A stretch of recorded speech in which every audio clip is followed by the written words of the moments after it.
விடுதலை 2 விடுதலையோட ஆரம்ப புள்ளி அல்லது ஒரு கருவின்னு சொல்லலாம். ஜெயமோகன் அவர்கள் எழுதிய ஒரு சிறுகதை துணைவன். வெற்றிமாறனுக்குன்னு ஒரு ஸ்டைல் இருக்கு. அதாவது ஒரு நாவலோ இல்லை ஒரு சிறுகதையோ எடுத்து அதை மெழுகேற்றி அதை படமாகவும் ஸ்க்ரீன் பிளே ஆகவும் ஒரு பிரம்மாண்ட படைப்பு ஒன்று படைப்பார். அந்த படைப்புனால அந்த புத்தகமும் நிறைய பேருக்கு தெரிய ஆரம்பிச்சிருக்கு. அவர் தமிழ் சினிமாவோட இயக்குனர்னு சொல்றதை விட தமிழ் சினிமாவோட பொக்கிஷம்னு சொல்லலாம். Thank you sir. என்னடா திடீர்னு கம்பு வந்திருக்குன்னு பார்க்குறீங்களா? அது ஒன்றும் இல்லைங்க, ஒரு சின்ன டிரான்சாக்ஷன் தான். போகலாமா? இந்த படத்தை பற்றி பேசுறதுக்கு உங்கள் முன்னாடி இப்படி வர்றது தான் எனக்கு பிடிச்சிருந்தது. ஏன்னா படம் பார்த்த பிறகு அந்த லெவலில் அந்த கேரக்டர்ஸ் ரொம்ப சூப்பராக பண்ணியிருந்தாங்க. வாத்தியாருங்கிற ஒரு கேரக்டர் ரொம்ப என்னை ஈர்த்துச்சு. அதனால உங்கள் முன்னாடி நான் இப்படி வரணும்னு ஆசைப்பட்டேன். ரொம்ப நல்லா இருக்காதுன்னு தான் நினைக்கிறேன். நல்லா என்னன்னாலும் கோச்சிக்காதீங்க. எங்கள்கிட்ட இருக்கிற காசை வச்சு இந்த ஒரு கெட்டப்பை நாங்கள் போட்டிருக்கோம். நல்லா இருந்தால் அக்செப்ட் பண்ணிக்கோங்க, நல்லா இல்லைன்னா கோச்சிக்காதீங்க. வாங்க இந்த கதையை பற்றி பார்க்கலாம். நான் உங்கள் எம் மேகி. விடுதலை இந்த படத்தை பற்றி பார்க்கணுன்னா யாரும் பார்க்காத பெருமாளை ஒரு கான்ஸ்டபிள் மூலியமா பிடிச்சி அந்த பெருமாள் யாருன்னு இந்த உலகத்துக்கு தெல்ல தெளிவாக காட்டப்பட்ட படம் தான் விடுதலை. அது பார்ட் 1 பார்ட் 2 பிரிச்சிருக்காங்க. பார்ட் 1 குமரேசனாகவும் பார்ட் 2 பெருமாளாகவும் பிரிச்சிருக்காங்க. பார்ட் 1ஓட பார்ட் 2 ரொம்ப தரமா பண்ணிருக்காங்க. டிஓபி வேல்ராஜ், எடிட்டர் ராமர், இவங்க ரெண்டு பேரை பத்தி பார்க்கணும்னா எடிட்டிங்கை பொறுத்தவரை வெற்றிமாறன் என்ன நினைக்கிறாரோ அதை ஸ்க்ரீன்ல அவ்வளோ அழகா எடிட்டிங் மூலியமா அவங்க கொடுத்துருந்துருக்காங்க. அதே மாதிரி டிஓபி வேல்ராஜ் பொறுத்தவரை அவர் வெற்றிமாறனுக்கு ஒரு வாசகி போல இந்த படத்துல இருந்திருக்காரு. ஏன்னா அவ்வளோ தூரம் ஒரு மலையில ஒரு ஷூட் பண்றங்கிறது ரொம்ப கஷ்டமான விஷயம். ஆனா அவ்வளோ மலையிலையும் அந்த ஷூட்டிங் பண்ணி அந்த ஒரு படத்தை வெளிப்படுத்துறங்கிறது ரொம்ப ரொம்ப பெரிய விஷயம். நீங்க படம் பார்க்கும்போது அந்த ஒரு ரியலிஸ்டிக் ஃபீலிங் உங்களுக்கு கொடுக்கும். அடுத்து நம்ம இளையராஜா பத்தி பார்க்கலாம். விடுதலையில எப்படி காட்டுமல்லி சாங் தியேட்டர்ல போய் பார்க்க வேண்டிய சாங்கோ, இந்த படத்துல தினம் தினம் சாங் தியேட்டரிக்கல் சாங்னு சொல்லலாம். ஏன்னா இந்த படத்தை பார்க்கும்போது இந்த சாங் பிளே ஆகும் போது ஹோல் தியேட்டரே ஒரு சைலன்ஸ் ஆச்சு. அப்போ இந்த ரத்தத்துக்குள்ள ஓடுற நரம்பு இருக்கு தெரியுமா, அந்த நரம்புக்குள்ள செல்ஸ் எல்லாம் இருக்கும்ல, அந்த செல்ஸ் எல்லாம் இந்த பாட்டுக்கு தாளம் போடுற மாதிரி ஒரு இருந்துச்சு. அந்த அந்த லெவலுக்கு இந்த பாட்டை கொண்டு போயிருந்திருக்காங்க. அதே மாதிரி இளையராஜா இந்த படத்துக்கு ரொம்ப பெரிய பலம்னே சொல்லலாம். விஜய் சேதுபதி ஒரு ஆடியோ லான்ச்சில் சொல்லியிருப்பாங்க.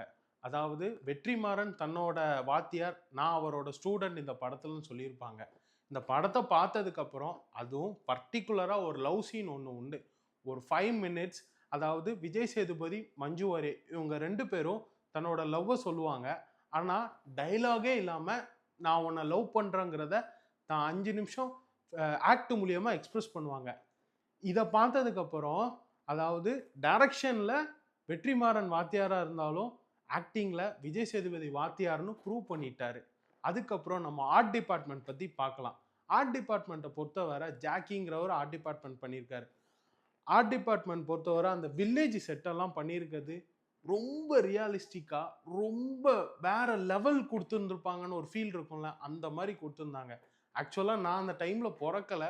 மேபி அந்த டைமில் பிறந்திருந்தா வில்லேஜ்லாம் இப்படி தான் இருக்குமோ அப்படிங்கிற ஒரு ஃபீல் கொடுத்துருந்தாங்க. இந்த இதில் ஒரு 40-50 வருஷம் பின்னாடி டைம் ட்ராவல் பண்ணி போனால் பார்த்தா எப்படி இருக்குமோ அந்த ஃபீல் கொடுத்துருந்தாங்க. ரியலிஸ்டிக்காக ரொம்ப வேற லெவலில் இந்த படத்தில் பண்ணியிருந்தாங்க. அதுக்கப்புறம் இந்த படத்தோட ப்ரொடியூசர் பற்றி பார்த்தீங்கன்னா, அதாவது ஒரு இன்டர்வியூவில் நான் பார்த்தேன். என்னன்னா வெற்றிமாறன் மொத்த படமும் முடிச்சு இந்த படம் முடிஞ்சுது அப்படின்னு சொன்னதுக்கப்புறமா அவருக்கு ஏதோ ஒரு அன்சாட்டிஸ்ஃபையாக இருந்திருக்கு. அதுக்கப்புறம் அவர் எக்ஸ்ட்ரா ஷூட் போடுறதுக்கு அவர் கேட்டிருந்திருக்காரு. அப்போது முதல்ல 10 நாள் கேட்டிருந்தாரு. அதுக்கப்புறம் அது 18 நாள் ஆச்சு. அதுக்கப்புறம் 35 நாள் ஆச்சு. இதை நான் கேள்விப்பட்டேன். ஆனால் இந்த படத்தை பார்த்ததுக்கப்புறம் சொல்கிறேன், இது 50 நாள் ஷூட் போனாலும் இந்த படம் ஒர்த்து. அந்த லெவலுக்கு இந்த ப்ரொடியூசர் வெயிட் பண்ணாங்க பார்த்தீங்களா?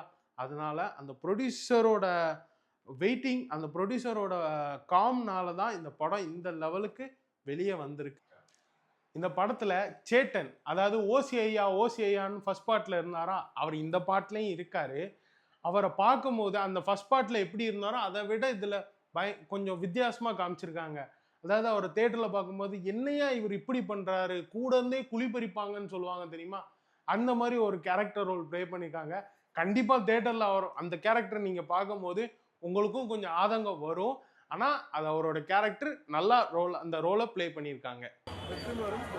இந்த படத்தை பத்தி சொல்லணும்னா, அதாவது வெற்றிமாறனோட ஒரு டச் இந்த எல்லா படத்துலயும் இருக்கும் பாத்தீங்களா, அதே டச் இதுலயும் இருக்கு. அதாவது மேல்தட்டு மக்கள் கீழ்த்தட்டு மக்களை ஆதிக்கம் பண்ணுவாங்கல்ல, அந்த மாதிரி காட்டுற படம் தான் இது. அதுல தான் நம்ம விஜய் சேதுபதி வாத்தியாருங்கிற ரோல்ல ஒரு போராளியா அந்த படத்துல நடிச்சிருக்காரு. அந்த போராட்டம் பண்ணி அந்த விடுதலைக்காக போராடுறவங்கள உண்டான கஷ்டங்கள், அவங்க ஃபேஸ் பண்ற விஷயங்கள், இது எல்லாத்தையும் விரிவாக்கி சொன்னது தான் இந்த படம். இந்த படத்தை பார்க்கும்போது பெரிய ஒரு இம்பாக்ட் கண்டிப்பா எல்லாருக்கும் கிரியேட் ஆகும். எமோஷனல் டச் கண்டிப்பா எல்லாருக்கும் இருக்கும். அதனால கண்டிப்பா இந்த படத்தை ஒரு வாட்டி தியேட்டர்ல நீங்க போய் பாருங்க. உங்க டைம் ஒதுக்கி இந்த வீடியோ பார்த்துட்டு இருக்க மெட்ராஸ் ஃபிலிம் சிட்டி சேனலுக்கு தேங்க்யூ.